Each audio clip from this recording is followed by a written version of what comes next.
Desarrollaremos las ecuaciones del plano y algunas particularidades de posiciones relativas de plano respecto a los ejes coordenados y planos coordenados.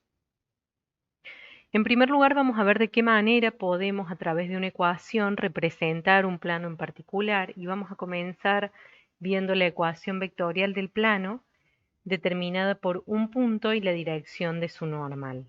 Es decir, las condiciones que van a determinar el plano que vemos en la figura son un punto particular, P1, que pertenece a nuestro plano. Como estamos hablando de plano, estamos hablando de R3, es decir, nuestros ejes coordenados incluyen la coordenada Z, y por lo tanto nuestro punto tendrá una componente para X, una para Y y una para Z, y recordemos que pertenece al plano en cuestión. Además, indicaremos con la letra P a un punto genérico del plano que representa los infinitos puntos que contiene o que están contenidos en este plano. Llamaremos a nuestro plano pi y vamos a definir al vector P1P, cuyo origen se encuentra en el punto P1 y su final en el punto genérico P de nuestro plano. A su vez, vamos a considerar un vector que tiene origen en el origen del sistema de coordenadas y cuya característica principal es que el ángulo que forma con nuestro plano es de 90 grados, es decir, el vector normal es perpendicular al plano por definición. Sus componentes se representan por las letras A, B y C, y el ángulo que forma nuestro vector normal con el eje de las X será el ángulo alfa. El ángulo que forma el vector normal con el eje de las Y será el ángulo beta. Que forma nuestro vector normal con el eje Z será nombrado gamma. De esta manera, como por definición el vector normal es perpendicular al plano pi, será perpendicular al vector P1P que se encuentra contenido en el plano pi. Por lo tanto, el producto escalar entre nuestro vector P1P y el vector normal al plano debe ser igual a 0. Y esta es la primera de las ecuaciones del plano, es la que conocemos como ecuación vectorial del plano. Está definida por esta característica de perpendicularidad entre el vector normal y nuestro plano pi.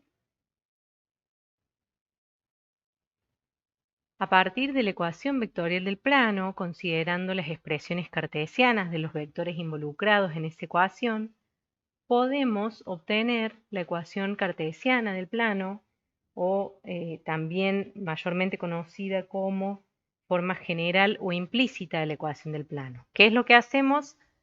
Reemplazamos nuestros vectores P1P y nuestro vector normal por sus componentes y resolvemos este producto escalar, para lo cual lo que finalmente terminamos obteniendo es la expresión que se encuentra en la pantalla, en la que A, B y C, que son, recordemos, los componentes de nuestro vector normal, se corresponden con los coeficientes de la variable X, la variable Y y la variable Z respectivamente, mientras que tendremos un término independiente al que llamaremos D.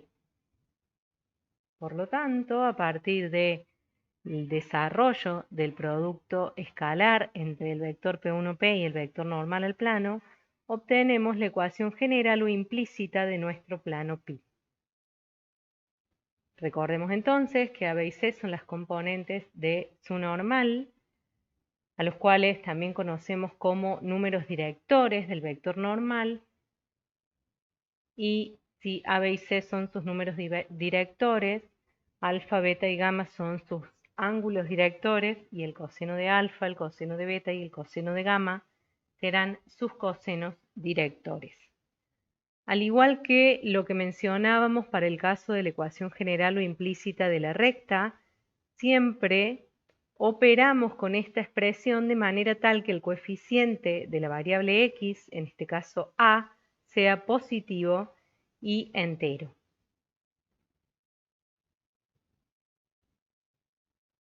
Otra de las ecuaciones que podemos mencionar del plano es la ecuación segmentaria del plano. Para eso vamos a partir de nuestra ecuación general o implícita y vamos a considerar que todos nuestros coeficientes involucrados, A, B, C y el término independiente D, son diferentes de 0. Es decir, estaremos considerando un plano en el espacio que se intercepta con los ejes X, Y Z, como se encuentra graficado en la figura, y vamos a analizar qué ocurre en la ecuación que representa los infinitos puntos del plano celeste que vemos en la figura, cuando, por ejemplo, Y vale 0 y Z vale 0. Y nos vamos a dar con que la expresión o la ecuación general de este plano indica que para Y igual a 0 y Z igual a 0, el plano corta al eje de las X en el punto que estoy señalando. Si Y vale 0 y Z vale 0, nuestra ecuación se transforma en la expresión siguiente, es decir, que el plano cortará al eje de las X en un punto igual a menos D sobre A, siendo D el término independiente de nuestra ecuación y A el coeficiente de las X, y vamos a llamar a este punto o a este valor A minúscula, que representa A minúscula el segmento desde el origen del sistema de coordenadas hasta el punto en el cual el plano intersecta al eje de las X. El mismo análisis podemos realizarlo para nuestro plano en el caso de que X vale 0 y Z vale 0, y estaremos considerando el punto en el cual el plano intersecta al eje de las Y, que es aquel punto que tiene como coordenada para X y para Z 0, 0.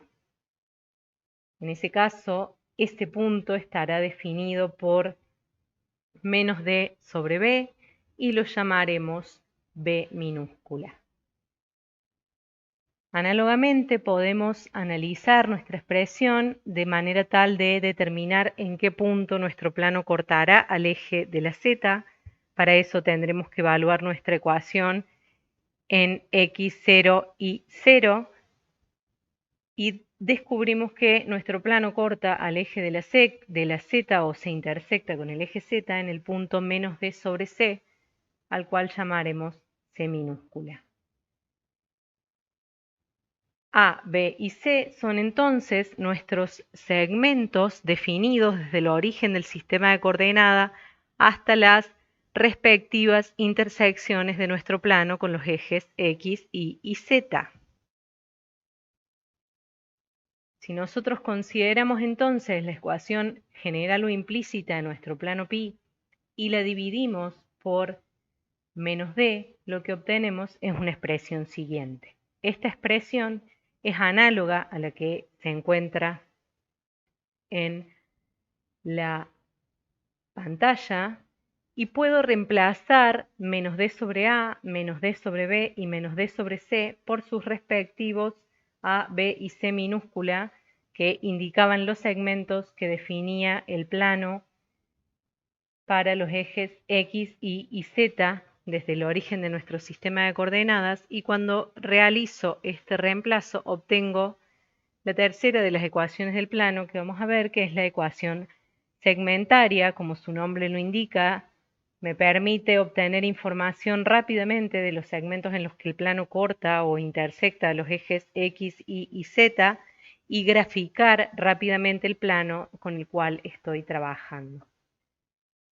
La ecuación segmentaria, a diferencia de la general, tiene como miembro derecho un 1 en nuestra expresión matemática, que proviene de la primera de las operaciones que realizamos con la ecuación general, que fue la división por menos d. En ese caso, el término independiente se transforma en menos 1, que despejado nos genera este 1 que vemos aquí en el miembro de la derecha.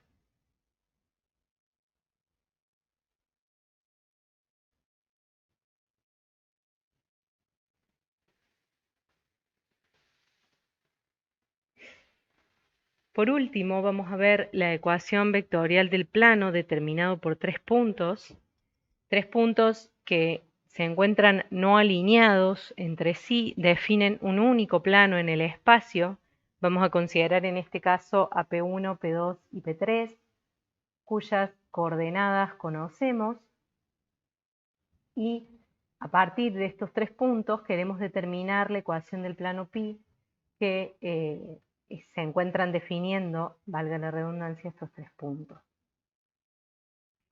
Para eso vamos a utilizar, como siempre, las coordenadas de un punto genérico P, que representará los infinitos puntos de nuestro plano, y lo que vamos a definir es la ecuación que determina las condiciones que tienen que cumplir este punto P o estos infinitos puntos P para pertenecer a nuestro plano pi.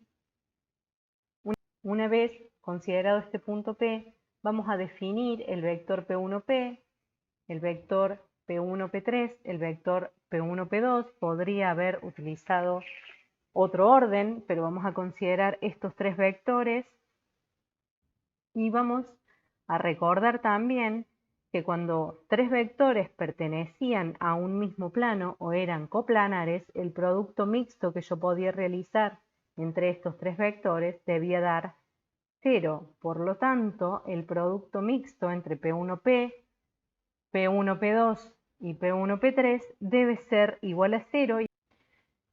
A partir de esta ecuación vectorial del plano determinada por tres puntos, podría, desarrollando este producto mixto a partir de las expresiones cartesianas de nuestros vectores, obtener la misma ecuación general o implícita del plano que definimos filminas atrás.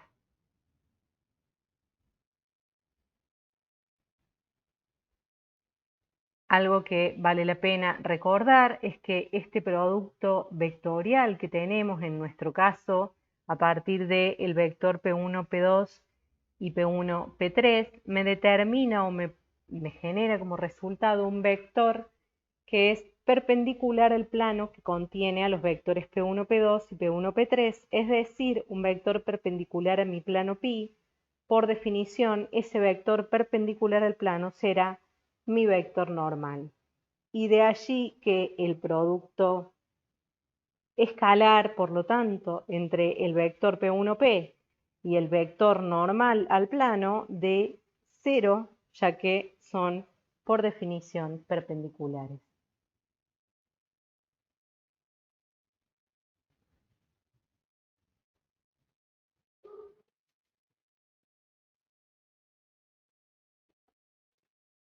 Otra operación que nos puede llegar a interesar es determinar el ángulo entre dos planos.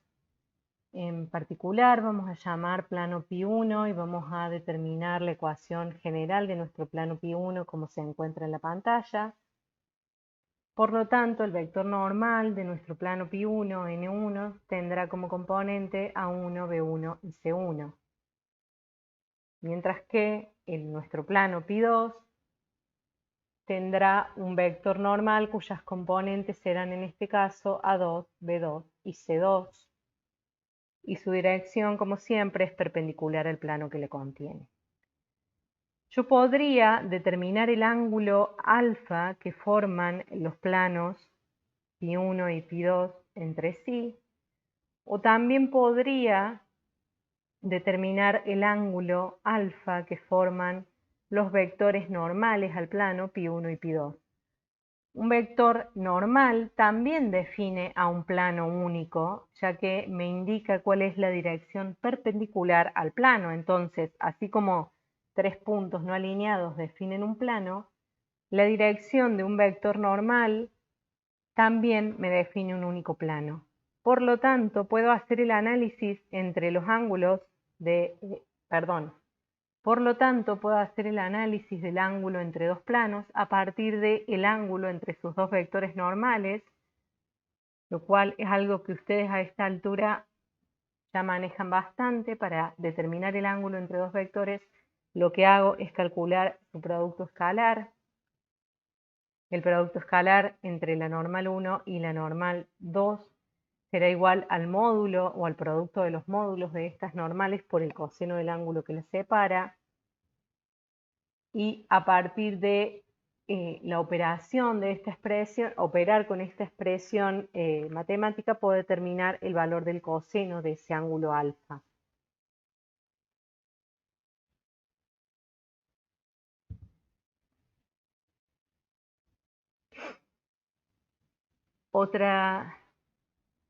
En función de lo que acabamos de definir, cómo puedo determinar el ángulo entre dos planos, podré también imaginarme fácilmente de qué manera determino si dos planos son o no perpendiculares, o cuál es la condición de perpendicularidad entre dos planos, y esa condición de perpendicularidad será la misma que la condición de perpendicularidad entre sus vectores normales, es decir, dos planos serán perpendiculares si sus vectores normales son perpendiculares entre sí.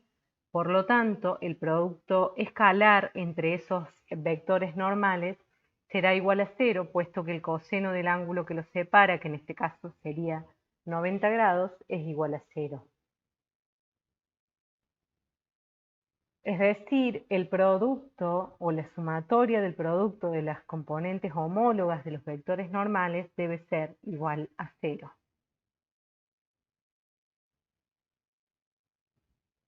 Y por otro lado, podemos analizar la condición de paralelismo entre dos planos, π1 y π2, considerando también la condición de paralelismo que cumplen los vectores, ya que si los planos son paralelos, los vectores normales a estos planos también lo serán entre sí. Por lo tanto, yo puedo expresar al vector normal de un plano como una combinación lineal del otro vector normal, o el vector n1 será proporcional al vector n2. Es decir, las relaciones de las componentes homólogas serán iguales a una constante k. Por último, analizaremos qué pasa respecto a las posiciones relativas del plano con los planos coordenados o los ejes coordenados. Y para eso consideraremos nuestra forma general o implícita de la ecuación del plano, recordando además que A, B y C son las componentes del vector normal, y vamos a considerar que todos los coeficientes de nuestra expresión o ecuación general son distintos de 0. ¿Qué ocurre cuando el coeficiente asociado a la x es igual a 0? Si el coeficiente asociado a la variable x es igual a 0, la expresión general que representa a nuestro plano será bi más cz más d igual a 0, y nuestro plano será paralelo al eje de las x. El plano pi será, por lo tanto, perpendicular al plano IZ, que es el plano conformado por el eje Y y el eje Z, y paralelo al eje de las X.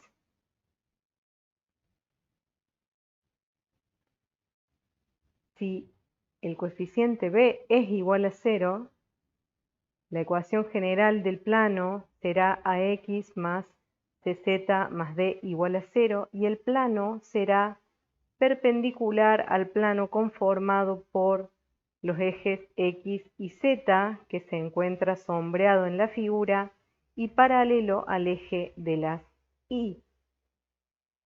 Es decir, nuestro plano no se intersecta con el eje de las Y. Si analizáramos la ecuación segmentaria de este plano, lo veríamos con más claridad. Si B es igual a 0, nuestro plano se intersecta con el eje de las Y en el infinito, por lo tanto son paralelos. El plano será perpendicular al plano formado por los ejes X, Z y paralelo al eje de las Y.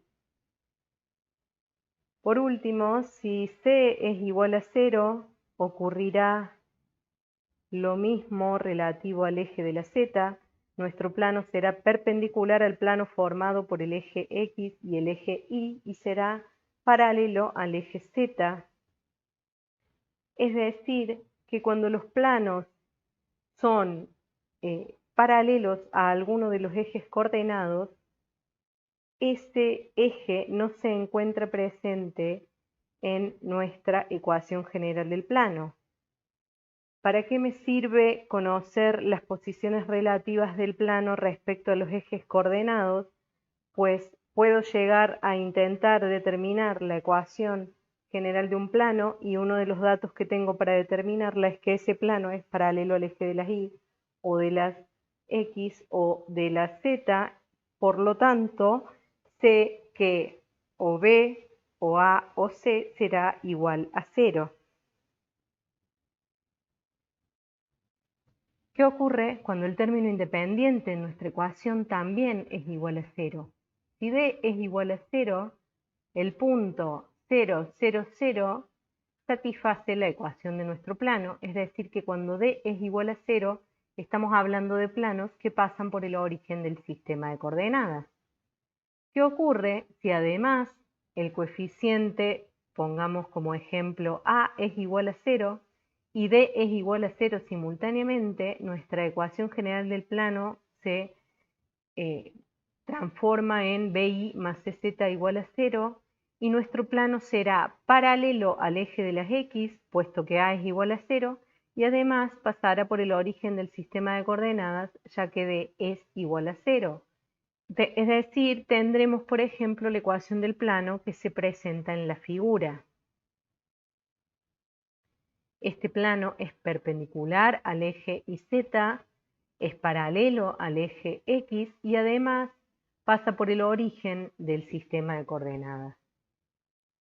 Análogamente, podemos hacer el mismo análisis para aquellos planos paralelos al eje Y que también pasan por el origen del sistema de coordenadas. Sus expresiones serán de la forma AX más CZ igual a 0 y serán perpendiculares al plano XZ, paralelos al eje y pasarán por el origen del sistema de coordenadas. Finalmente, cuando D es igual a 0 y C es igual a 0, el plano será paralelo al eje Z, pasará por el origen del sistema de coordenadas y será perpendicular al plano XY.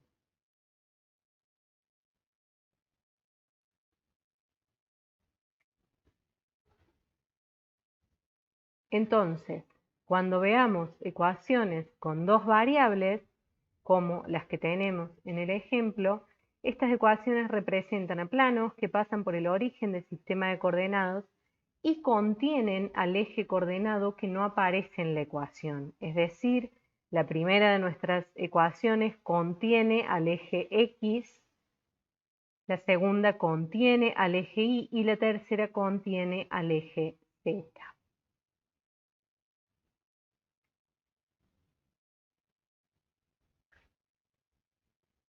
Veamos qué ocurre ahora cuando nuestra ecuación tiene el coeficiente a igual a 0 y el coeficiente b igual a 0. En este caso, cuando a era igual a 0, decíamos que teníamos un plano que era paralelo al eje de las x. Cuando b era igual a 0, teníamos un plano que era paralelo al eje de las y. Si a y b son 0 al mismo tiempo, nuestro plano deberá ser paralelo tanto al eje de las x como al eje de las y, es decir, estaremos hablando de un plano paralelo al plano XY y perpendicular en este caso al eje Z. Yo a partir de esta ecuación que obtuvimos,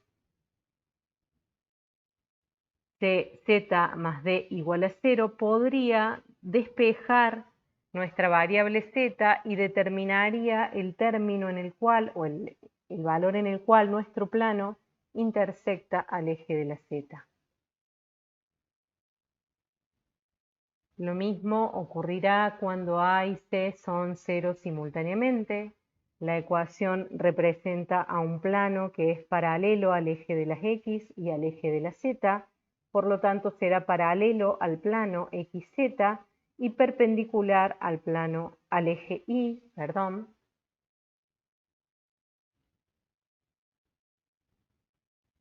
mientras que Cuando B es igual a 0 y C es igual a 0, nuestro plano será paralelo al plano y Z y perpendicular al eje X.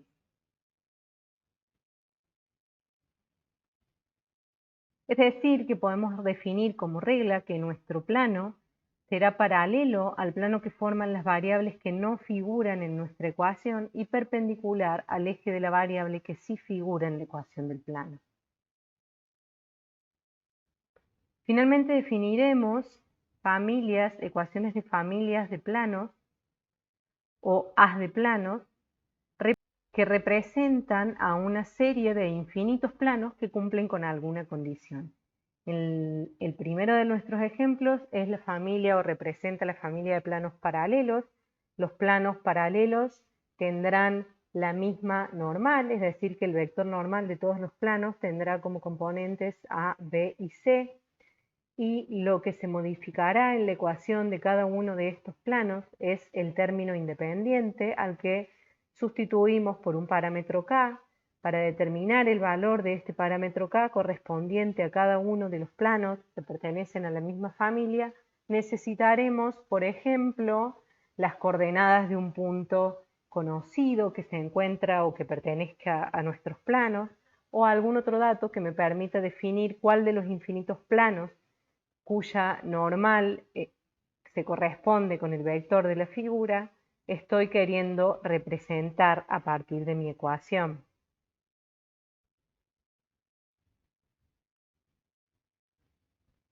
Otra de las familias de planos que podemos mencionar es la familia de planos concurrentes en un punto P1 de coordenadas x1 y 1, z1. La familia de planos tendrán como condición característica que todos nuestros planos pasan por el punto P1, sin embargo, cada uno de los planos tendrá una normal asociada, por eso en este caso, en lugar de tener un único parámetro K, tenemos tres parámetros, K1, K2 y K3, que representarán las componentes de los infinitos vectores normales que definen a los planos que pasan por el punto P1.